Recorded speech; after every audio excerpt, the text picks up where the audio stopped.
YouTube. They're there, back at it again. All right, so got a lot of stuff going on. I'm in my new place. A little bit bigger of a space, but let's get into the stuff that we have to unbox today. Got a package here from the homie Hi-Fi Vega. He sent it over just a couple of days ago. So let's see what we got in stores.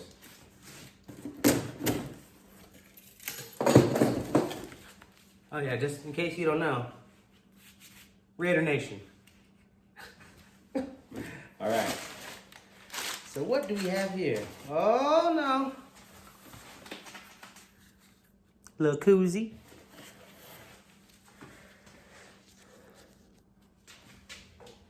Kicker's where it started for me, man. Back in the day, kicker, Fosgate. Oh my gosh, look what he hooked me up with. Whoo! Oh my goodness. Hi-Fi Vega, you didn't have to, brother. This is, I mean, whoo! I mean, that fits back on the back of the cube pretty nice. Just saying. I don't know, Kip. No, I've been talking with Hi-Fi Vega recently and trying to figure out what I'm gonna do for amps. And Kicker has been one of the people that I've been talking about. So, you know, a bunch of different things that are gonna take, that are gonna come down to what I choose. So, but let's get into the rest of this unboxing. See what you got. What is this? Oh, a loud tool. Loud tool, little keychain. Sweet. Can't go wrong with a little keychain. Let's see. Now, for the creme de la creme, I am doing a new build, complete new build. I mean, I'm taking everything out. And I've been looking for a product to help run all the new stuff I've got. And here's a hint. Here's all the hardware. This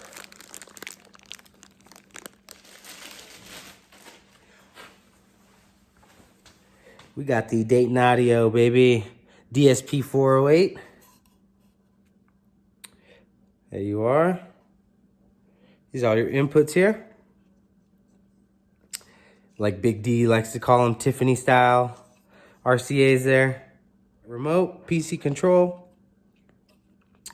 Here's your DC power adapter there, just in case you're gonna be using it in your home. I'm not sure if it's some kind of DC offset or if it's just a signal that it's gonna pick up through the RCA's or a signal that it's gonna pick up through the speakers. I'll have to do a little bit more research on that. But, and then we have the harness plug in there. Then on the other side here, we've got the Bluetooth module plug in. Then we've got all your outputs. So 1, 2, 3, 4, 5, 6, 7, 8. I'm gonna pull RVH. Shout out RVH. Go check out his videos. He's got some good stuff, man. Running some kicker products. Top notch install. I'm gonna try that at first and see how it goes. But you know, things are subject to change. We'll see what I end up going with for the most part. But there it is, the Dayton Audio DSP 408. Shout out Hi-Fi Vega. Thank you for sending this to me, man. Got it on a good deal. I saw him post it up on Facebook. He's always cleaning stuff out from all his products that he gets. So, can't beat it. And we'll just move into some of the Sky High stuff I got. Sky High car audio. OSC 1-aught. There you are. Green. At the time, this was the only color they had available. And so I picked it up, you know, and I knew that it was gonna come down to the wire for me as far as timing. So whatever they had, I picked it up and I'll make it work. So I got all the matching. Here's the 1-aught for my big 3 and all my runs and, you know, the dual runs to the amplifiers. Got the 1-aughts, got some ferrules. Plenty, and plenty, and plenty. Lugs, 1/0 lugs. I did not go with the tinned stuff. To be honest with you, it's just because it's what they had in stock. And if I would have done it again, I probably would have got the tinned, you know, the tin lugs and the tinned wire. But how I'm gonna install it, you know, I'm gonna be doing like a hydraulic crimp and I'm gonna be soldering it. So I don't think I'm gonna have any worries with corrosion. And, you know, using a proper heat shrink, a proper install, good connections, dielectric grease, we're gonna get this baby dialed in correctly. So I'm excited for that. I also got some of the 8 gauge. You see that? My camera's getting a little fuzzy. I might have something on it. There you go, 8 gauge OFC. Also, picked up a couple. I just took one out earlier to show one of my buddies. But this is the 1/0 lug style connection. There's a double A&L, another double A&L. So, you know, I got everything squared away as far as power connections go. Then for the mids and highs amps and stuff, I'm actually gonna use somebody else's. And this is my homie, Eric Dudley. You probably see him around in the chat. He sent me this little prototype, little thing that he was working on. And I used it a little bit in the cube. And it worked out good, man. I need to just go find the rest of my hardware and stuff. So I just kind of stacked it here. But, you know, it's a nice little prototype. There's no opening on the bottom here to allow stuff to kind of ground out. So this is a cool little idea. You can mount it. So shout out Eric Dudley. Appreciate you sending me this, man. I've used it already, man. It works great. So here I can give you an idea of the difference. See how these have these little, these actually can come off really easily. And I've noticed that's kind of the only downside I would say about the Sky High car audio product is that after a couple of times, kind of see it in there, underneath these bolts here, just from rubbing or moving, vibrations, these little pieces do pop off, and then you do have an exposed bolt there. So if it's running your power wire or something, you know, it's very, very important to mount this on top of something. Wood panel, plastic panel. But if you're just mounting this directly, some people, I've seen it, to the floor of the car or the vehicle, and you know, they're biting down all the way into metal and this thing rubs off. That's a place you can ground out. So be very careful when you're using these kind of products.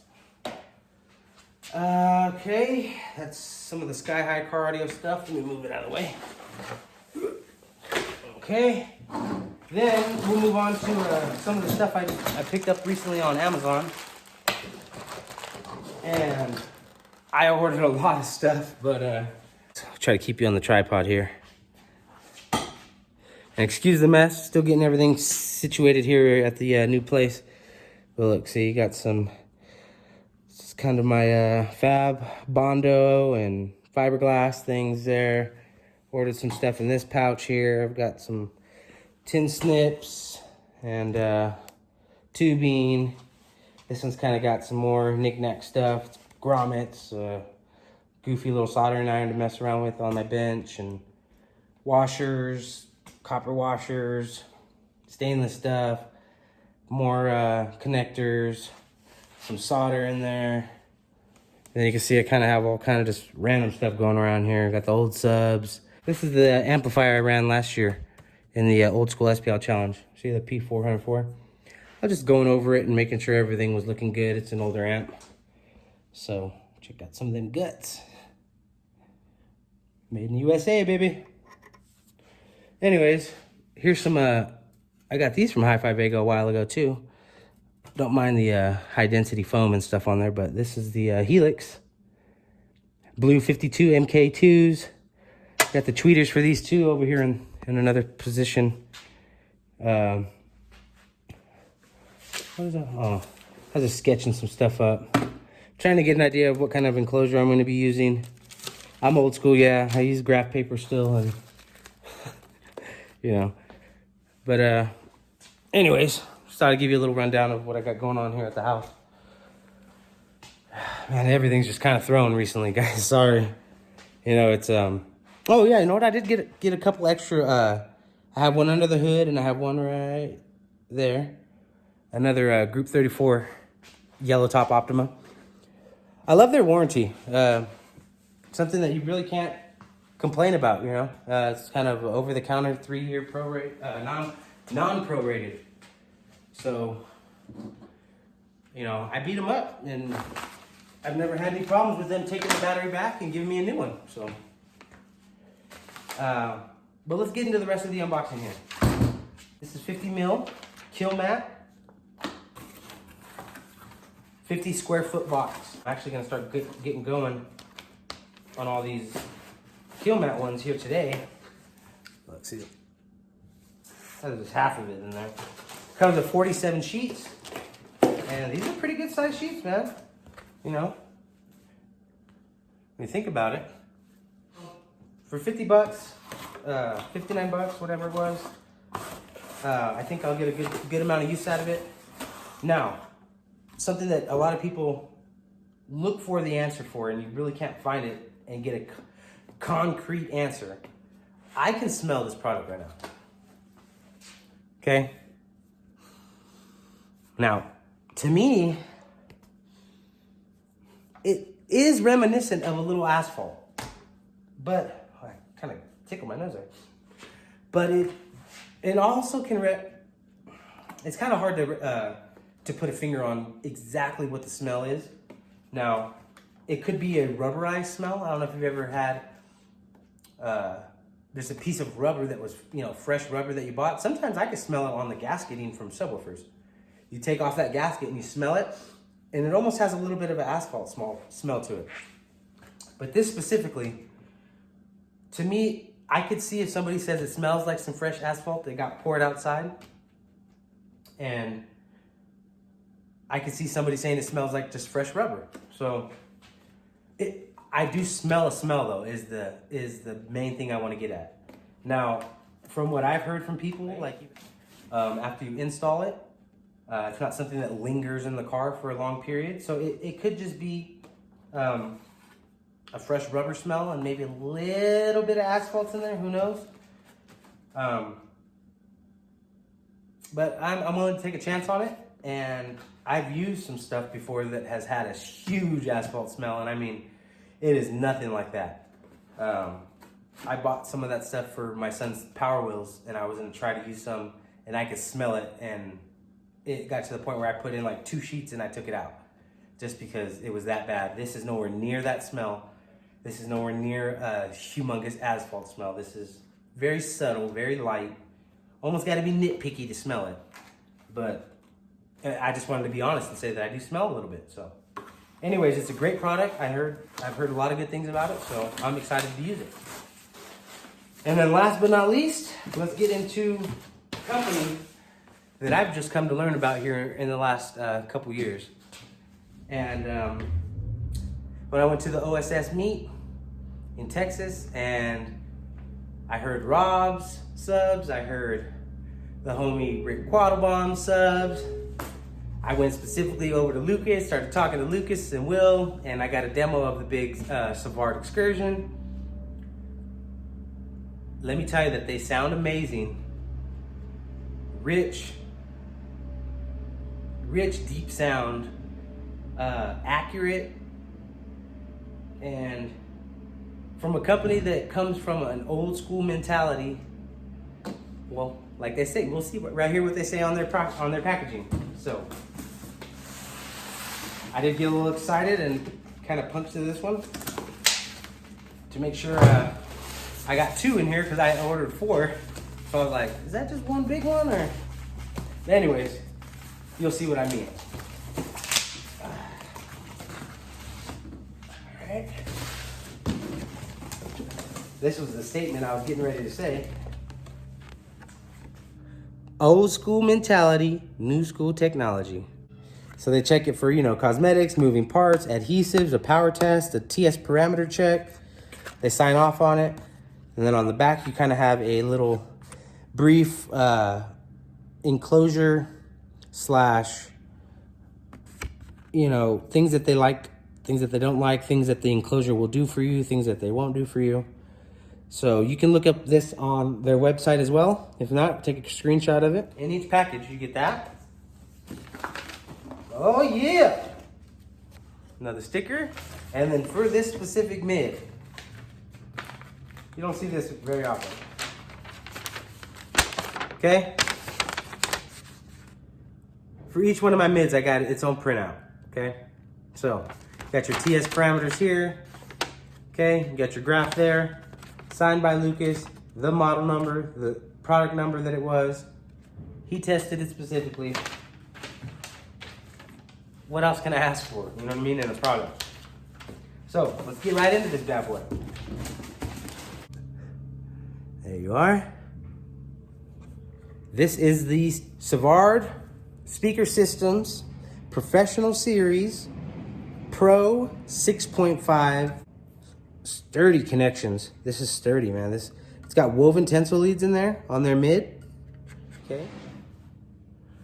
Not sure where that cut off at, man. Dang it, I'm gonna have to go back and look at my footage, but I think it stopped me at 30 minutes. So, one more quick time, just in case it got cut off in the middle of me reading these. There are the specs for this specific driver.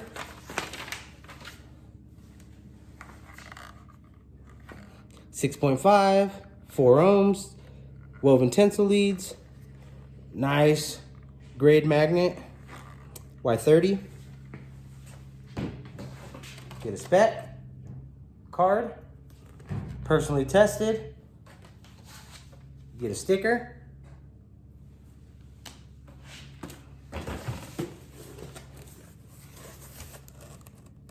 Pro 6.5.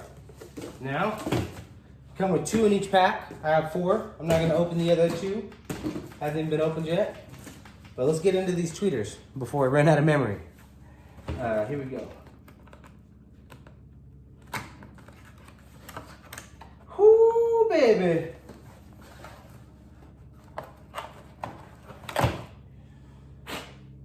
Oh my gosh, these are beautiful.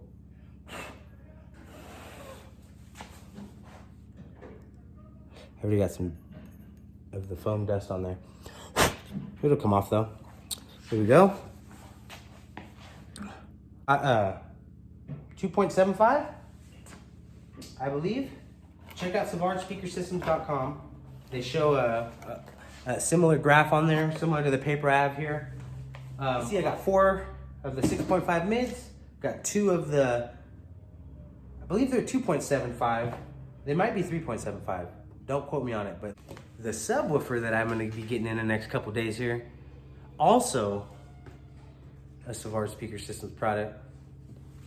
And let's just say it's a V2, it's a D2, it's a 15, and it's got a Q in the model number. Shout out to all you guys that watch my videos, man. Shout out to all you guys that support me. And just a normal guy doing our thing, man, in car audio. Sky High, Hifonics. Those amps have been doing me great, man, for a couple years. You cannot doubt them. I have them here. If somebody wants to buy them, I don't know what I'm gonna do with them. But more than likely, those are gonna be the next amps I get. But also, Big D Wiz, Williston Audio Labs, Old School Stereo, my homeboy Big Vel, Peace and Bass, Big Vel Lithium. Good dude. Here's his original flagship one. Peace and Bass. 5-star Dina Fernando. Savard Speaker Systems. Great products. Go check them out. High Five Vega, my boy. Another Williston Audio Labs, Old School. And then the homie Lucky McGovern. He's been at a lot of shows recently. Thought I'd show him some love. Got a sticker. SPL Junkie. I see him at all the shows here in Reno. Cool dude. You know what I mean? Just competes. Loves car audio like all of us. Just doing his thing, man. So, you know me, if you have some passion and you're in this community and you've got a good motto out there, I'm gonna support you. I'm gonna, show you some love. So, it's the Third Era. Appreciate you guys watching. Stay tuned for the next couple videos coming out. Peace.